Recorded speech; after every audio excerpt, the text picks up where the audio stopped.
Everyone, I'm Todd Sepulveda, the editor of Prepper Website and the host of the Prepper Website Podcast.com. Hey, every week I try to do, or I've started doing this Facebook Live on my favorite article of the week.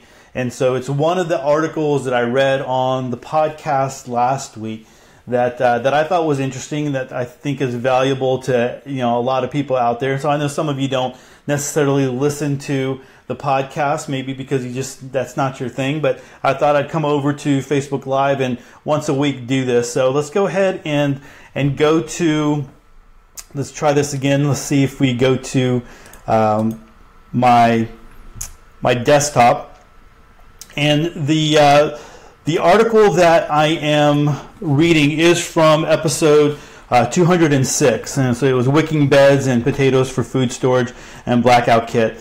And so the article comes to us from the survivalistblog.net. MD Creekmore over there has a great website, great community. They put out a lot of great content, and then a lot of great comments as well. So, definitely a great website out there. But anyway, so he talked about how to put together a Prepper Blackout kit, or at least the person writing this I talked a little bit about his Prepper Blackout kit, and basically what he's saying is he's got this box. Basically, it's a dry box where he keeps all his information, all his Blackout kit stuff in there, his gear. That's what I'm trying to say.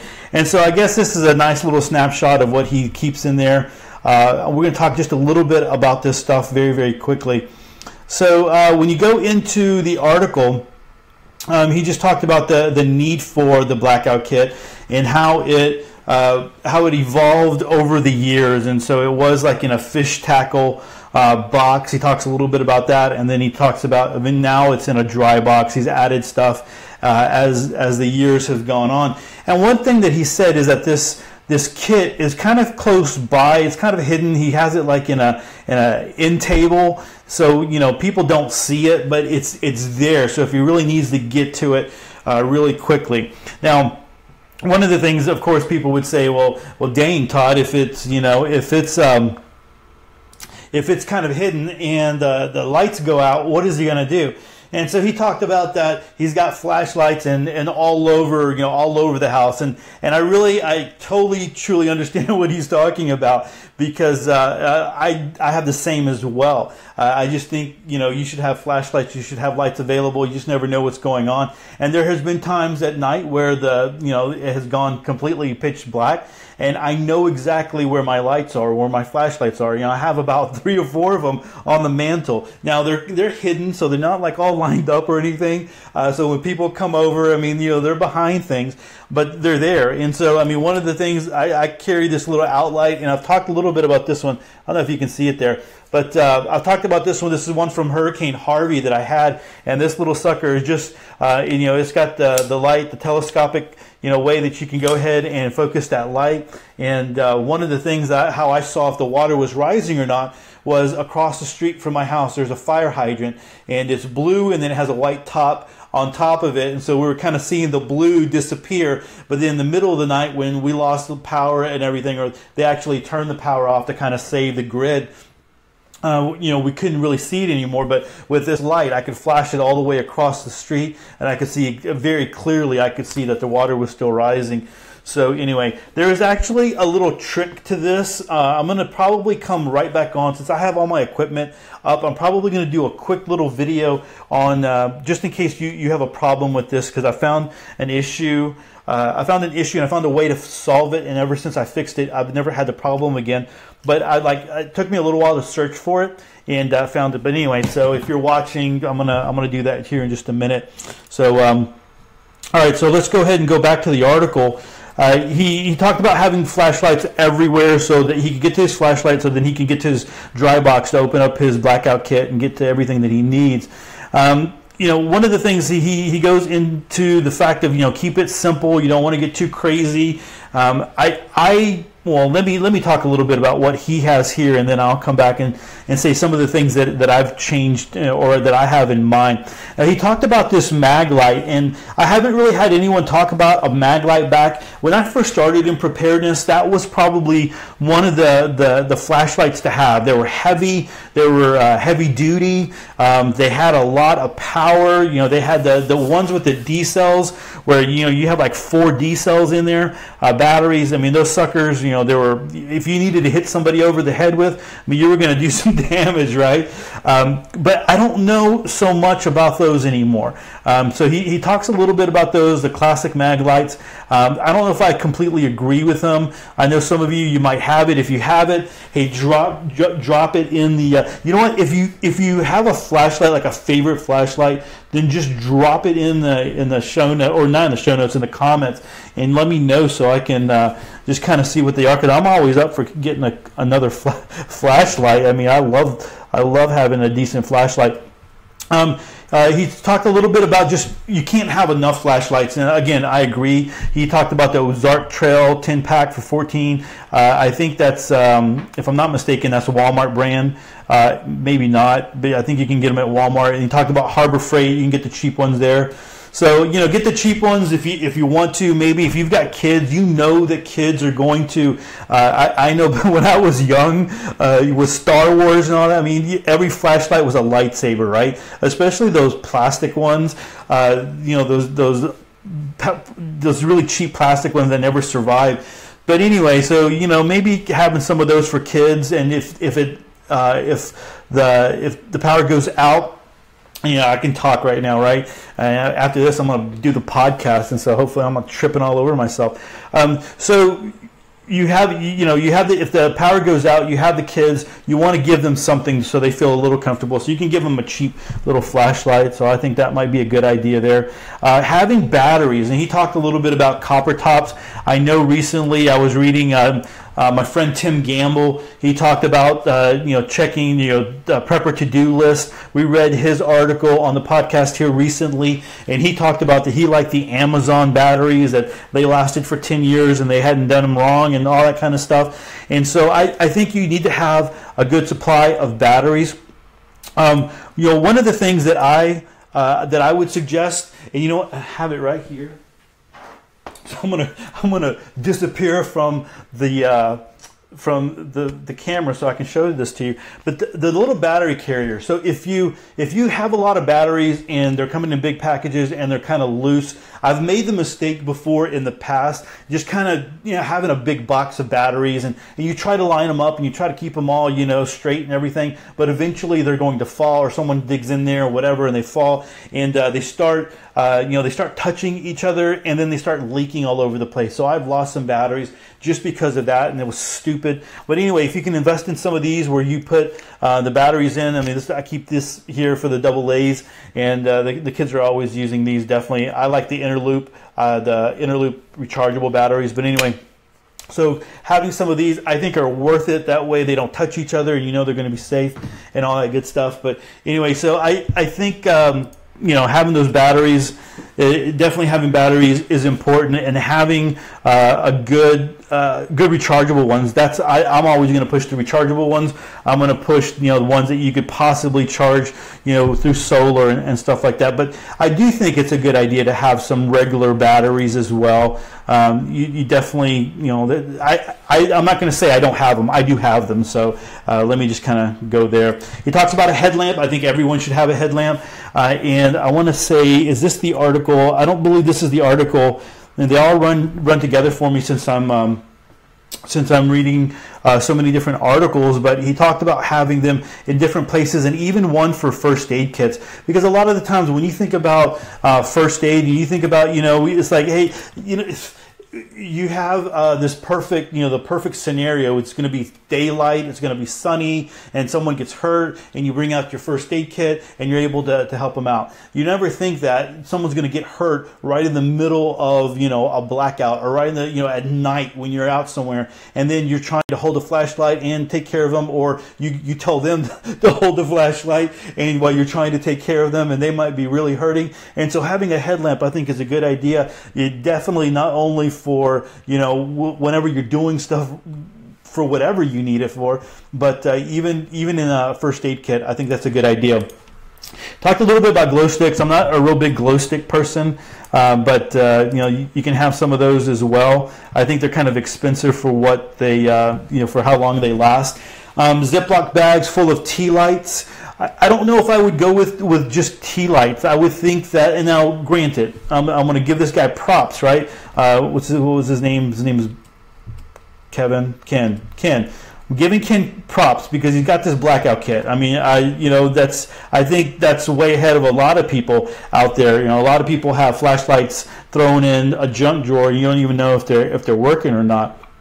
But I would go with you know, a better candles. I wouldn't just go with tea lights. And it's very easy. I mean, if you are you know, in your house, you can have decorative candles. You can have them out, whatever. You know. Here we're on the Christmas season here when this is being recorded, and so after the Christmas season, you have all kinds of candles go on sale. So if you go to Wally World or whatever, and they'll have like a clearance section, I've bought some really nice candles, and for $2, and they're the really big ones, kind of like the Yankee candles or whatever. If you know what I'm talking about, there, like, Todd, you're talking too much about candles. What kind of guy are you? Anyway, so I purchased some really nice ones. So when Harvey hit and we lost our power, and it was you know, we were at night, things were going on. We of course, we didn't have the flashlights. We didn't run the flashlights all night long, but we did turn on a candle. We turned on one candle that had 3 wicks. We made sure it was put in a nice place that was that wasn't going to be tumped over or anything like that. So it was easy to be able to get to the flashlight. So you know, the candle gave some kind of light. So he's talking a little bit about tea lights. I kind of understand that because they're small and you can put a lot of them out. But I don't know. I think I would go with a little bit bigger candles. And then you might go to like a resale shop, and you might find some at a resale shop. You might, you know, garage sales, those kinds of things. Heck, you can even make your own if you can find. I know that at a garage sale, I picked up a big slab of wax, you know, like a hobby wax that people were making their own candles or whatever, and so you can make your own candles. I think that's a good deal. And he talks a little bit about the weather radio, and the one that he points out is this Midland WR120. I have the same exact one. I think it's a good one, and so I just have it plugged up, and it's on top of my refrigerator, and if there is an emergency alert, it goes off, or if I want to hear the weather, I can push that and go. I think that's a great idea. He talks a little bit about the GMRS and FRS radios. One of the now, we didn't do this during hurricanes, but I have a friend that I worked with that during, and it wasn't recently during Hurricane Harvey, but during Hurricane Ike, everybody up and down their street, I mean, they're really good friends. Everyone's lived there for a while. They've known everyone. And so they were all on the small radios, and they were all on the same channel. So when things were going on, people were like, hey, have you lost power? Hey, how are you doing? Do you need anything? So they were able to communicate with each other all up and down the neighborhood street. I thought that was a great idea. And so you might have to, you might have something like that just to communicate with, family members for whatever reason, if you're walking around the house and checking on things and those kinds of things. But I think it's a good idea if you're close with your neighbors and you know that a storm is coming or whatever, maybe a blizzard. Those of you that are up in the north, I think that's a great idea to have those radios, and just like you can always let each other know, hey, we're going to be on channel whatever, and if you have something, just let us know if you need something for whatever, right? You have an emergency or whatever. All right, let me see. And then he talked about the dry box and what he used. You can even use like a 5-gallon box, all those kinds of things. So let me talk a little bit. It's a great article. I'm going to link to it in the description, so you can go check that out and read it and go check out the comments. So that's one of the things that's great about MD's community over there. You have a lot of comments, so people are giving a lot of extra information and great advice and things like that. So that's where the comments are pretty valuable a lot of the times. So anyway, a couple of things that I would add. I like to have an inverter, and you might not have this like in a dry box. That would I don't keep mine in an end table, or I don't keep mine inside the house. I have mine in my garage. But anyway, so I have an inverter. I think an inverter is very important during Harvey. We used it. I wrote about that. After when the sun came up and we realized the water was starting to drain, but the power was out. We were hearing that the power was going to be out for a couple of days. We didn't want to lose what we had in the freezer, so I went ahead and hooked up the inverter to my truck. The truck was full of gas. I could have done this for many, many, many days. And so started it up and hooked up the inverter and ran an extension cord over to the refrigerator and ran that for a couple of hours and then turned it off. And was just willing to do that for a couple of days to save the food that we had in the refrigerator. And so I think that's something that you should add to a blackout kit. You want to make sure you get an inverter that has enough wattage to be able to do that. I think that when you think about it, like with Todd, we have a generator, and that's great if you have a generator. If you can't afford a generator, then you have a vehicle, and like my truck has 30 gallons in there. So it's a 30-gallon tank, and that's a lot of fuel. It's going to run for a long time. And so I think it's you can even run it without the if you're running it on low wattage stuff, you can even run it without having the car on, but just have it on. I mean, I think it's very valuable. So if you don't have a generator, you can't afford a generator, and getting an inverter, I think like $50-$60. I mean, you would be good. You can save what you have in your refrigerator, right? Another thing is I had plenty of ways to charge my cell phone. So although the electricity was out and we didn't have power in the house, cell towers were still working, phones are still going on, and so we're able to communicate with everybody just through phones. And so we have many different battery options, battery packs, whatever, so many different things out there. So I would invest in some of those. Just go to Amazon and start looking them up. Find something find the most milliamp hours that you can find without at the best price, and then look at the reviews. Anything that's over 500 reviews, has 500 reviews, and it's 4.5 stars, is going to be great. Just get that. I mean, so I have multiple batteries like that, and that's one thing that I would do. You want to think about maybe some plugs, some different power strips and adapters, like 3-way plugs if you need to plug into something extra like that. I talked about the inverter, maybe some low like LED lights. Now, this Christmas time is a great time to do this. A couple of years back, I bought some Christmas lights that were like, it was $1 a pack, and they're these LED lights that are just really low power, but you could string them up and put them, so if you have a car battery or whatever, you can run them off of that. And so I think that's a great deal, and you can have lights going everywhere. So that's another option. There was also you can find this during Christmas time as well. And so I'm thinking about this. I have this in my kit as well. There are Christmas lights. I guess that they're made to be outdoors and not connected to actual electricity. They run on batteries, and they have a little solar panel on there, and it's very small. It's kind of like the lights that you have out, landscaping lights. But if you can find some of those, I would pick some of those up, because I think they were like $5.99. I picked up 2 or 3 of them, and the suckers work, right? Now you just put them out during the day, charge up, and then you can turn it. They have a little switch you turn on, and they work. So I would invest in some of those. You might need a couple of lighters to light the candles and things like that. That might be something that you want to go ahead and put into that blackout kit. But I think it's a great idea. So if the power starts going out, you have dedicated supplies that that you can go and you can get, and that's something that touches everyone. I mean, power goes out for everyone, and hopefully power never goes out indefinitely for everyone, right? That would suck. That would be the big one.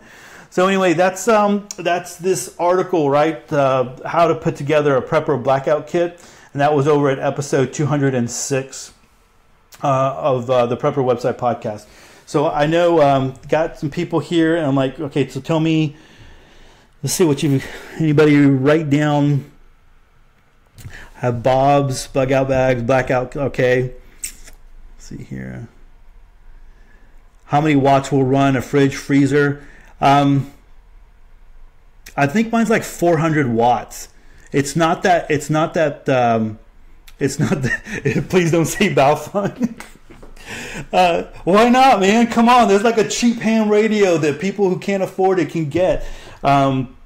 Anyway, so yeah, the inverter. I think I have like a Cobra inverter in. I think it's like 450, 400 watts around that, and it runs the refrigerator with no problem at all. You know, the problem with refrigerators and freezers and things like that is there's that initial surge, so you got to make sure that it's powerful enough to start up and get the compressor going, and then after that, you know, you'll see a drop in the actual wattage that it's drawing.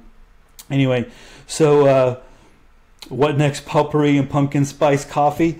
Yeah, no, come on. I would never drink pumpkin spice coffee. Maybe some hazelnut, some caramel, but come on.